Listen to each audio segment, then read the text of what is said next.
से सर आप हम लोगों जो हम लोग जानते हैं उसमें इजाफा आप ही करेंगे सर, क्योंकि शायद हम उसको नाकिस तौर पे जान रहे होंगे और वो इनकम्प्लीट होगा।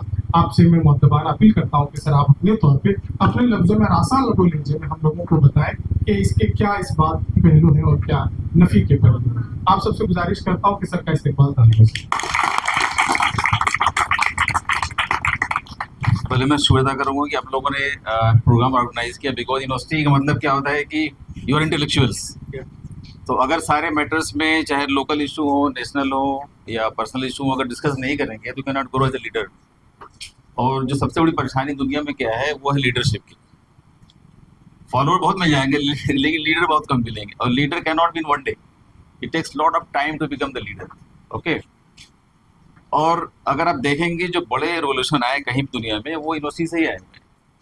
अभी देखा आपने कि बांग्लादेश में क्या हुआ, पूरी गवर्नमेंट चेंज हो गई।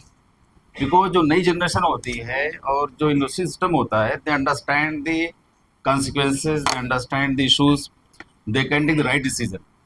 हमारा तो कितना बचा हुआ है, हार्डली 10-15 ईयर्स, बट आप लोग पूरा कैरियर बचा हुआ है। अभी आपको पढ़ना भी है, डिग्री भी लेना है, कैरियर बनाना है और सोसाइटी को लीड करना है। लीड करने के लिए क्या होता है कि सबके अपने पर्सपेक्टिव होते हैं। We have different party system in the country and India is a unique system in the world, क्योंकि we have unity in diversity. हर तरह के लोग हैं, हर तरह के कल्चर हैं, रिलीजन है, कोस्टल एरिया है, हिली एरियाज है, गुड सिटीज़ हैं, काफ़ी पॉवर्टी वाले एरियाज भी हैं। ऐसे भी लोग हैं जो एक टाइम खाना खाते हैं, दोपहर में शाम को खाना मिलेगा नहीं मिलेगा पता भी नहीं उनको क्या होगा। ठीक है। तो इंडिया बहुत ही यूनिक कंट्री है। और हमने देखा कैसे इंडिया की अगर हिस्ट्री देखें, ब्रिटिश लोग आए, उसके पहले मुगल लोग आए, उसके पहले ईस्ट इंडिया कंपनी आई, कैसे कैसे क्या हुआ कंट्री के अंदर।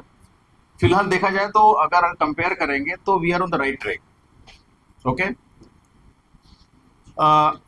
जैसा हम लोग देख रहे हैं कि देश के अंदर काफ़ी चेंजेस वगैरह आ रहे हैं, कुछ चेंजेस अच्छे भी होते हैं, बुरे भी होते हैं, और हमको हमेशा एनालाइज करना चाहिए और सीखना भी चाहिए चीज़ों से।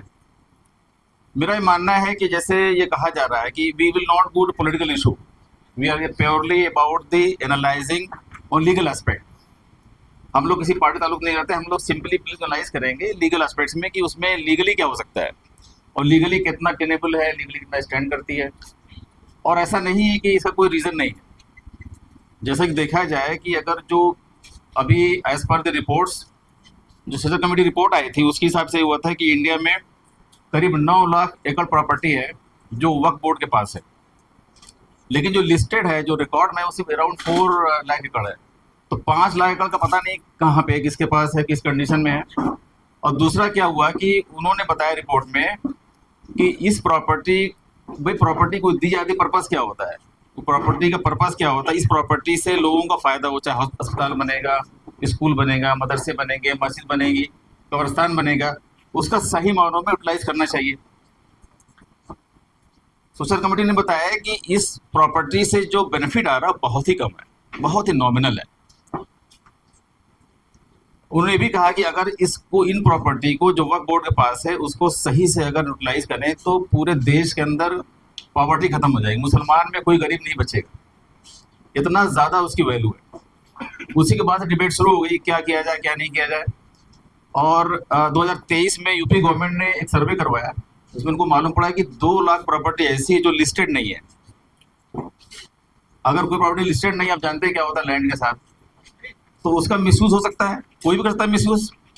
तो अच्छी बात तो ये है कम से कम अभी कितनी प्रॉपर्टी है वक्फ की, उसकी प्रॉपर्ली एनालिसिस होगी, उसकी लिस्टिंग होगी, उससे ये फ़ायदा होगा आने वाले दिनों में उसका मिसयूज नहीं हो पाएगा। ओके।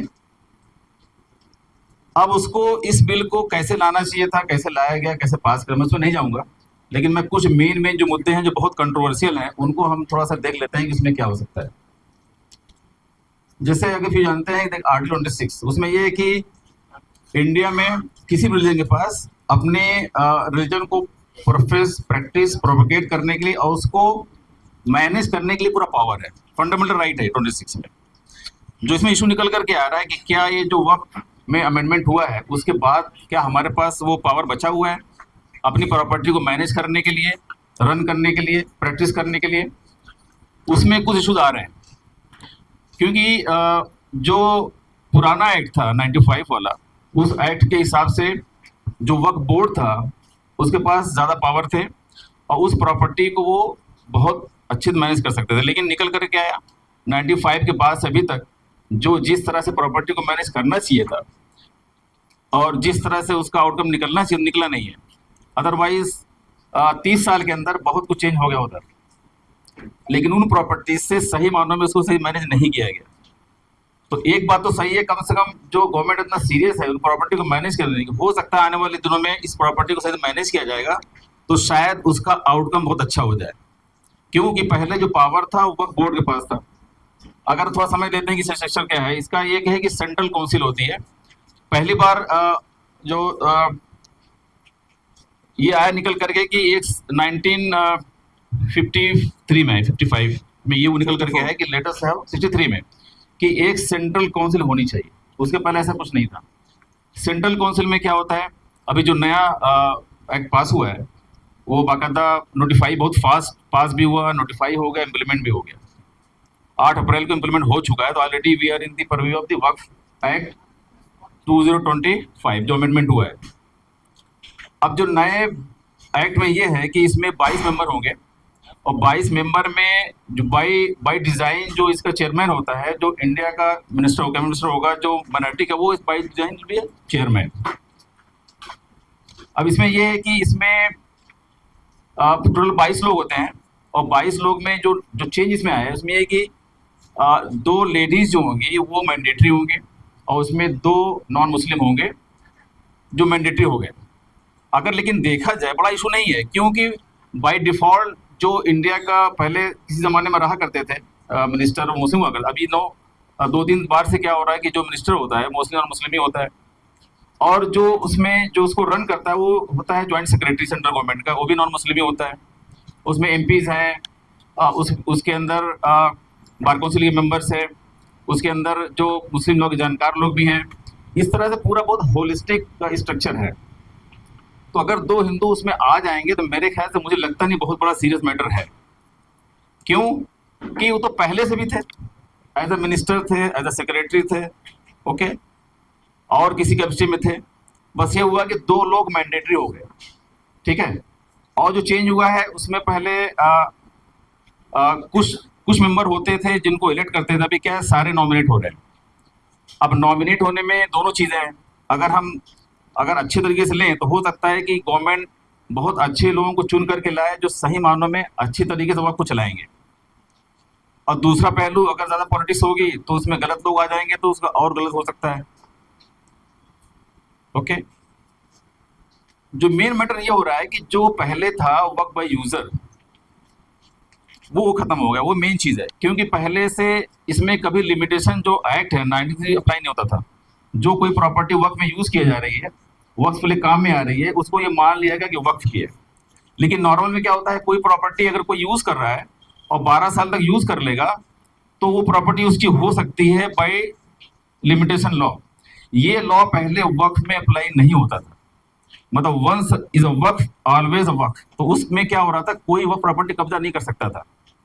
लेकिन इस चेंज होने की वजह से इसमें ये होगा कि जो प्रॉपर्टीज डिस्प्यूट में हैं, जिनके पास प्रॉपर्टी वक्फ की है, जो लोग यूज़ कर रहे हैं, अगर 12 साल तक ख़त्म हो चुका है तो लीगली प्रॉपर्टी उनकी हो सकती है।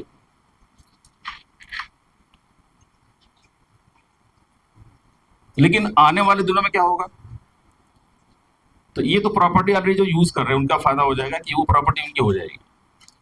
लेकिन आने वाले दिनों में क्या होगा, जो इनक्रोचमेंट से थोड़ा बचेंगे लोग कि ज़्यादा उसमें मिसयूज़ नहीं हो पाएगा, ओके। और इसमें अब क्या फ़ायदा होगा कि जब ये सेंट्रल काउंसिल इतना अब होलिस्टिक होगी। पहले ये था खाली सुन्नी और शिया लोग हुआ करते थे, अभी दोहरा और बाकी लोग भी आ जाएंगे उसके अंदर। तो एक लिहाज से और उसमें ओबीसी के लोग भी आएंगे। तो गवर्नमेंट ने कोशिश किया है कि बहुत ज़्यादा डाइवर्स काइंड ऑफ सिस्टम हो वर्क को रन करने के लिए, जो सेंट्रल काउंसिल होती है। ऐसी वक्फ बोर्ड में गवर्नमेंट ने चेंज कर दिया है, जो स्टेट गवर्नमेंट का वक्फ बोर्ड होगा उसमें भी गवर्नमेंट अपॉइंट करेगी, उसमें 11 मेंबर होंगे। जितनी भी ये छोटे स्टेट वगैरह हैं या टेरिटरी वगैरह है उसमें 5 से 7 मेंबर होंगे। लेकिन स्पेशली दिल्ली के बारे में गवर्नमेंट ने कहा कि इसमें 11 लोग होंगे। और दिल्ली का बाकायदा एक्ट में लिखा हुआ है कि दिल्ली का स्ट्रक्चर कैसा होगा। क्यों कि दिल्ली में 123 प्रॉपर्टी ऐसी है जो काफी डिस्प्यूट चल रही है सैकड़ों सालों से। तो दिल्ली का मैटर थोड़ा सा टिपिकल है, इसलिए गवर्नमेंट ने उसके लिए अलग से बनाया special law board Delhi state के लिए, ताकि उसको अच्छे तरीके से मैनेज किया जा सके। अब इसमें जितना ज्यादा उसका क्रिएट किया गया हुआ उतना उसमें मुश्किल नहीं था। जिस तरह से मीडिया वगैरह ने, बाकी पार्टी ने जितना ज्यादा उसमें इशू बनाया है, मेरे ख्याल से इतना ज्यादा इसमें इशू है नहीं। उसका प्लस पॉइंट क्या है कि अभी जो लिस्टिंग होनी है पोर्टल के ऊपर, वो लिस्टिंग होनी 6 महीने के अंदर। मेन इशू यहीं पे है। लिस्टिंग करने के लिए आपको 17 आइटम चाहिए और सारी प्रॉपर्टी की लिस्टिंग होनी है। अब लिस्टिंग में क्या हो रहा है कि पहले लोगों ने वक्फ बाय यूजर कर दिया, ओरली वक्फ कर दिया, या ऐसे they are on the just they are dying, तो डिक्लेयर कर दिया कि मेरी प्रॉपर्टी वक्फ हो गई है। तो सारी प्रॉपर्टी जो 9 लाख प्रॉपर्टी है, वो सारे के डॉक्यूमेंट्स नहीं है। जब लिस्टिंग कराने जाएंगे तो वो जब डॉक्यूमेंट उसमें एक भी अगर मिसिंग होगा, क्योंकि पोर्टल पे होना है, अगर एक भी डॉक्यूमेंट मिसिंग होगा तो वो लिस्टिंग नहीं हो पाएगी, और उसका टाइम 6 महीने का है। और स्पेशल कंडीशन में अगर वक्फ बोर्ड चाहेगा तो 6 मंथ बढ़ा देगा, तो हार्डली टोटल 1 साल का टाइम है। लेकिन जो 9 लाख प्रॉपर्टी को रजिस्टर करना 1 साल के अंदर, जिसमें 17 डॉक्यूमेंट चाहिए, वो थोड़ा मुश्किल काम है। और इसमें एक चेंज ये हुआ है कि पहले क्या था कि जब कोई डिस्प्यूट प्रॉपर्टी होती थी, जब तक केस डिसाइड नहीं होगा वो प्रॉपर्टी वक्फ की थी। अब क्या हो गया है, जब तक केस डिसाइड नहीं होगा, अगर किसी प्रॉपर्टी डिस्प्यूट हो गया तो उसका पहले डिसीजन जो वक्फ बोर्ड का करता था वो डिसाइड करता था। अभी क्या करेगा वो, जो सर्वे कमिश्नर है वो शिफ्ट होकर के डिस्ट्रिक्ट मजिस्ट्रेट हो गया। वो प्रॉपर्टी डीएम के पास जाएगी और डीएम वो उसका बाकायदा इंक्वायरी करेगा उसका, और जैसे डिस्प्यूट में जाएगी वो प्रॉपर्टी गवर्नमेंट प्रॉपर्टी हो जाएगी। जब तक डिसाइड नहीं होती प्रॉपर्टी गवर्नमेंट की है, और जब डिसीजन हो जाएगा प्रॉपर्टी जिसकी होगी, उस तरह से जो प्रोसेस होगा कि वो डीएम रिपोर्ट भेजेगा वक्फ बोर्ड को जो स्टेट में होता है, फिर स्टेट गवर्नमेंट को बताएगा, गवर्नमेंट उसमें नोटिफाई करेगी गजट में, और फिर वो लिस्टिंग हो जाएगी पोर्टल के ऊपर। अब इसमें यही है कि अगर जब वो डिस्प्यूट के बीच है तो प्रॉपर्टी गवर्नमेंट की है, तो अगर हम ट्रस्ट करें गवर्नमेंट को, डीएम को ट्रस्ट करें, तो उस बीच में उस प्रॉपर्टी के शायद मिसयूज ना हो जो पहले हो जाता था। और इसमें ये है कि जो प्रॉपर्टियां पहले का भी डिस्प्यूटेड है, अब लोगों का ये कहना है कि हो सकता है कि डीएम के पास इतना ज़्यादा काम होता है, क्योंकि इसका जो नाम रखा गया है ना, नाम ही चेंज किया गया है। इसका नाम है उम्मीद, इसका नाम है उम्मीद, और इसका नाम सिर्फ वक्फ था, अभी उम्मीद नाम रख दिया गया। उम्मीद से लगता है something is very very kind of ऐसा कुछ ग्रेट होने वाला है, या कोई बहुत उम्मीद के साथ कुछ आई है। लेकिन रियल में अगर देखा जाए, सो यूनिफाइड वक्फ मैनेजमेंट एम्पावरमेंट इफिशिएंसी एक्ट, मतलब इसको वक्फ को एम्पावर करने के लिए, एफिशिएंट बनाने के लिए, ठीक है, एक बनाया गया एक्ट।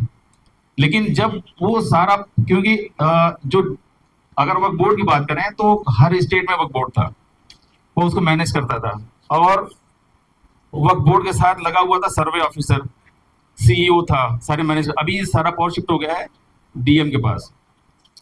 लेकिन रूल अभी देखा जाए तो डीएम के पास इज टू मच वर्क। अगर वो इतने वर्क में उलझे रहेंगे तो हो सकता है कि जो पर्पस है कि बहुत फास्ट चीज़ डिसाइड होंगी, अच्छे से काम होगा, सही से यूज़ होगा, तो हो सकता है कि शायद ये चीज़ ना हो पाए। अगर कोई डीएम बहुत एफिशिएंट होगा तो शायद बहुत अच्छा काम हो पाए, क्योंकि पहले देखा जाए जो लोग मैनेज करते थे वो नॉट ट्रेंड। अब जब डीएम मैनेज करेगा तो डीएम में एक इंटेलिजेंट आदमी है, ट्रेंड है, उसको एक्सपीरियंस है, रेवेन्यू के सारे रिकॉर्ड पहले से जानता है वो, तो हो सकता है कि बहुत फास्ट चीज़ें डिसाइड हो जाए। ये भी हो सकता है कि जो डीएम लिथार्जी होगा, एक्टिव नहीं होगा, तो शायद उस मैटर में लेट भी हो सकता है। लेकिन जो एक और चेंज आया है, पहले वाले पुराने एक्ट में 95 में ये था कि कोई लिमिट नहीं दी थी। सर्वे का डिसीजन लेने के बाद इम्प्लीमेंट की कोई लिमिट नहीं थी। इसमें 1 मंथ का टाइम दे दिया गवर्नमेंट ने, 1 महीने के अंदर डीएम को डिसीजन लेकर के इम्प्लीमेंट करना है। लेकिन वो अभी बात ये है कि क्या वो कर पाएगा।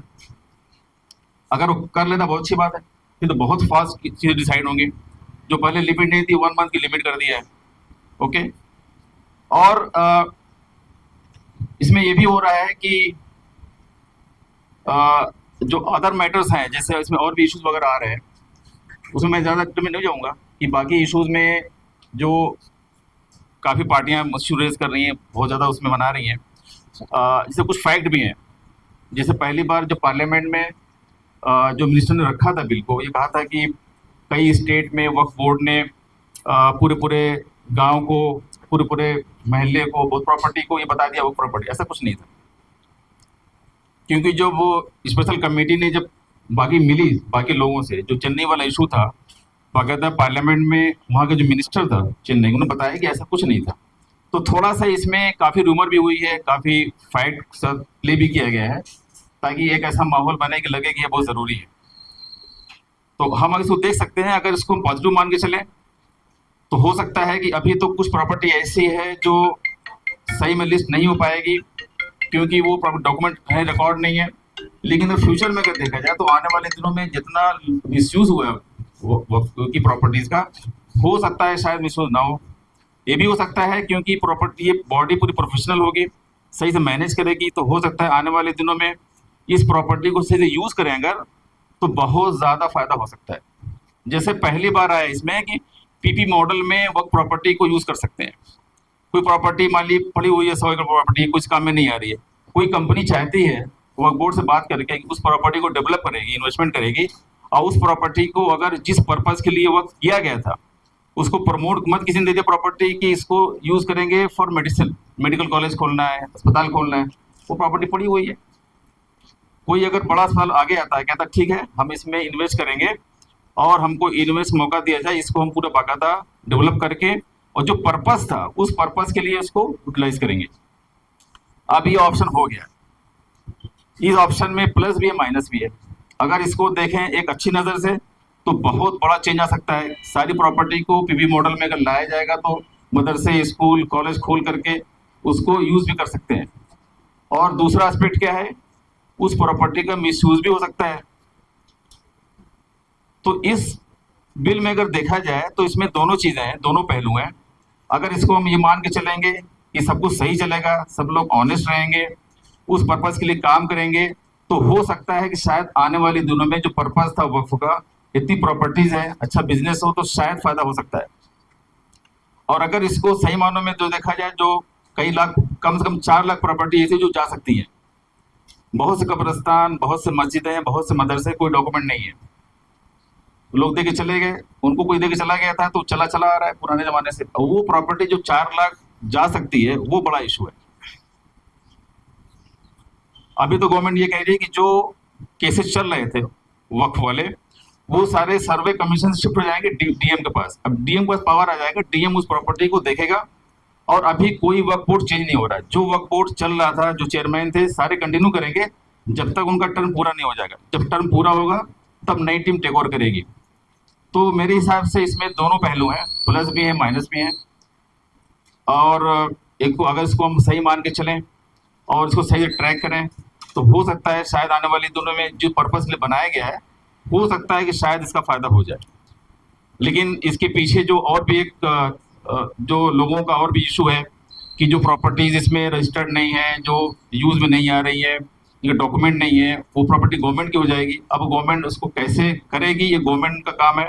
अगर गवर्नमेंट उन प्रॉपर्टीज़ को भी अच्छी तरीके से यूज़ करे उस पर्पज़ के लिए, तो मेरे ख्याल से कोई ज़्यादा इशू नहीं आने वाला है। Thank you.